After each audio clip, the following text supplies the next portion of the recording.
విశాఖ జిల్లాలోని సింహాచలం పుణ్యక్షేత్రంలో ఉత్తర ద్వార దర్శనం వైభవోపేతంగా ప్రారంభమైంది. సింహాద్రి నాయుడు వైకుంఠ నారాయణుని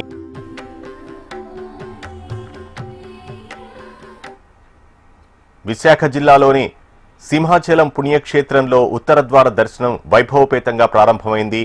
మరిన్ని డీటెయిల్స్ మా ప్రతినిధి అనురాధ లైవ్ లో అందిస్తారు. ముందుగా అందరికీ హెచ్ఎంటీవీ ప్రేక్షకులకి వైకుంఠ ఏకాదశి శుభాకాంక్షలు. ముఖ్యంగా హిందువులంతా కూడా ఎంతో పవిత్రంగా భావించే వైకుంఠ ఏకాదశిని ముక్కోటి ఏకాదశి అని కూడా పిలుస్తారు. అంటే 3 కోట్ల మంది దేవతలు నేలకి దిగివచ్చి ఇక్కడ ఆ స్వామిని ఉత్తర ద్వారంలో దర్శించుకోవడం అనేది ప్రధానంగా చెప్తూ ఉంటుంది కాబట్టి, పురాణ గాథ కాబట్టి ఈ వైకుంఠ ఏకాదశిని ముక్కోటి ఏకాదశి అని కూడా పిలుస్తారు. 3 కోట్ల మంది దేవతలు మహావిష్ణువుతో కలిసి వచ్చి వైకుంఠ ద్వారంలో స్వామిని దర్శించుకునే మహిమాన్వితమైన రోజు కాబట్టి ఈ రోజు భక్తులంతా కూడా వైష్ణవ ఆలయాలకి చేరుకొని వైకుంఠ ఏకాదశి రోజు స్వామిని ఉత్తర ద్వారంలో దర్శించుకొని తరిస్తూ ఉన్నారు.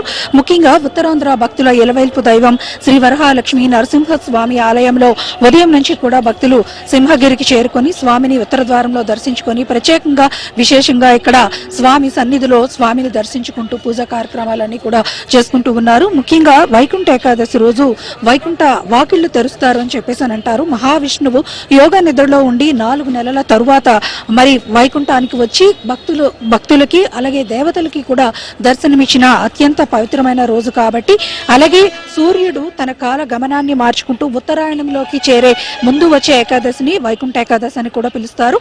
ఆ రోజు ఎంతో అత్యంత మహిమాన్వితమైన రోజుగా హిందువులంతా కూడా భావిస్తారు. అందుకనే వైష్ణవ ఆలయాలకి చేరుకొని స్వామికి ఒక్క దీపం వెలిగించిన స్వామిని ఉత్తర ద్వారంలో దర్శించినా కూడా కోటి జన్మల పుణ్యఫలం లభిస్తుంది, పాప పరిహారణ జరుగుతుంది అన్నది భక్తుల విశ్వాసం.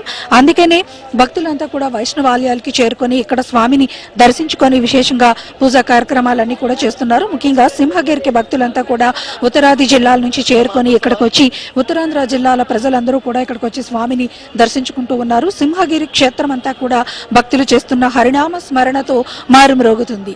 ఇక్కడున్న సింహగిరితో పాటు మొత్తం విశాఖపట్నంలో ఉన్న వైష్ణవ ఆలయాలన్నీ కూడా స్వామిని దర్శనాలతో ప్రత్యేకంగా ఉత్తర ద్వార దర్శనాలతో పూజలతో ఇక్కడ మరి ఆధ్యాత్మికత శోభనైతే విరజల్లుతున్నాయి. ముఖ్యంగా సింహగిరికి వచ్చే భక్తులు చేసే హరినామ స్మరణ ఈ ప్రాంతం అంతటినీ కూడా ఆధ్యాత్మిక వాతావరణం నెలకొనేలాగా చేసింది. సింహాచల క్షేత్రంలో భక్తులంతా కూడా స్వామిని దర్శించుకొని పూజలు చేస్తున్నారు. చెప్పండి, వైకుంఠ ఏకాదశి రోజు ముఖ్యంగా స్వామి దర్శనం అంటే ఎంతో పుణ్యంగా పవిత్రంగా భావిస్తాము. సింహగిరికి వచ్చారు మీరు కూడా, సింహాచల క్షేత్రంలో ఎలా ఉంది? మీరు ఎప్పుడైనా వచ్చారా వైకుంఠ ఏకాదశి? వచ్చామండి, చిన్నప్పుడు వచ్చాం, పెద్ద అయిన తర్వాత ఇంకెప్పుడు రాలేదు, ఇదే ఫస్ట్ టైం. అమ్మ తీసుకొని వచ్చారు, అమ్మతో పాటు వచ్చాం. స్వామి దర్శనం చేసుకున్నారా? అంటే మీరు నామాలు కూడా పెట్టుకున్నారు ఆల్రెడీ. అంటే ఇక్కడికి వచ్చిన వాళ్ళందరూ ట్రెడిషనల్ గా ఉండాలనేది కూడా ఒక రూల్ ఉంది. సో మీరు ట్రెడిషనల్ గా వచ్చారు, స్వామిని దర్శించుకుంటున్నారు. ఈ రోజు ఆల్రెడీ స్వామి దర్శనం అయింది. ఎలా అనుకుంటున్నారంటే మీకు ఎలా అనిపిస్తుంది? ఇంకా దర్శనం అవ్వలేదు, చాలా హ్యాపీగా ఉంది. అమ్మ తీసుకొచ్చింది కాబట్టి అమ్మతో పాటు వచ్చాను. ఇప్పుడే స్టార్ట్ చేస్తున్నాం దర్శనం. ఇంకా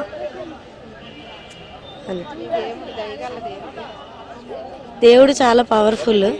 ఎక్కడి నుంచి వచ్చారమ్మా మీరు? ఏ ఊరు నుంచి వచ్చారు? సింహాచలం వచ్చి స్వామిని దర్శించుకుంటున్నారు కదా, ఏ ఊరు మీ? ఇక్కడేనండి, గంధవరం, పద్మనాభం దగ్గర గంధవరం మాది. ఈ దేవుడు చాలా మహిమగల దేవుడు, మా విలవేల్పు దేవుడు. మేము ప్రతి సంవత్సరం వస్తాం ఇక్కడికి. వైకుంఠ ఏకాదశి ఇంకా ప్రత్యేకమైనది. ప్రతి సంవత్సరం వస్తారా వైకుంఠ ఏకాదశి? వస్తాం, ప్రతి సంవత్సరం వస్తాం. అనుకున్న కోరికలు తీరుతాయి. భక్తులంతా కూడా వేలాదిగా ఇక్కడికి సింహగిరికి తరలి వస్తున్నారు. సింహాచల క్షేత్రంలో ప్రత్యేకంగా దర్శనం చేసుకుంటున్నారు. ఈ రోజు మీరు ఆల్రెడీ సింహాచలంకి వచ్చారు, స్వామి దర్శనం చేసుకున్నారు. వైకుంఠ ఏకాదశి రోజు స్వామిని ఉత్తర ద్వారంలో దర్శించుకుంటే కోటి జన్మల పుణ్యఫలం వస్తుందని అంటారు. మీరు ఈ రోజు దర్శనం చేసుకున్నారు. సింహాచల క్షేత్రంలో స్వామి దర్శనం మీకు ఎలా అనిపించింది? చాలా బాగుంది. అసలు పుక్షమాసంలో శుక్లపక్షంలో వచ్చే వైకుంఠ ఏకాదశిని సర్వ ఏకాదశి, ముక్కోటి ఏకాదశి అని కూడా అంటారు. ఈరోజు స్వామి గరుడ వాహుడయ్యి ముక్కోటి ఏకాదశులను దర్శనం ఇవ్వడానికి ఈరోజు వస్తాడని నాకు. ఎక్కడి నుంచి వచ్చారమ్మా మీరు? అంటే జనరల్ గా పైన ఏర్పాట్లు అవి కూడా ఈసారి చాలా బాగా చేశారు. భక్తులందరికీ కూడా ఎటువంటి అసౌకర్యం కలగకుండా స్వామి దర్శనం త్వరగానే చేసుకునే విధంగా ఏర్పాట్లు చేశారు. మీరు ఎలా ఉన్నాయి ఏర్పాట్లు? నేను శ్రీకాకుళం జిల్లా నుంచి ఎర్లీ మార్నింగే వచ్చాను. చాలా బాగున్నాయి, అన్ని ఏర్పాట్లు చాలా బాగా చేశారు. భక్తులంతా మనతో మాట్లాడారు. ఇప్పటిదాకా మనం చూస్తే గనక సింహాచల క్షేత్రంలో స్వామిని దర్శించుకుంటూ కూడా ఈరోజు వైకుంఠ ఏకాదశి పర్వదినాన్ని పురస్కరించుకొని భక్తులంతా కూడా సింహగిరి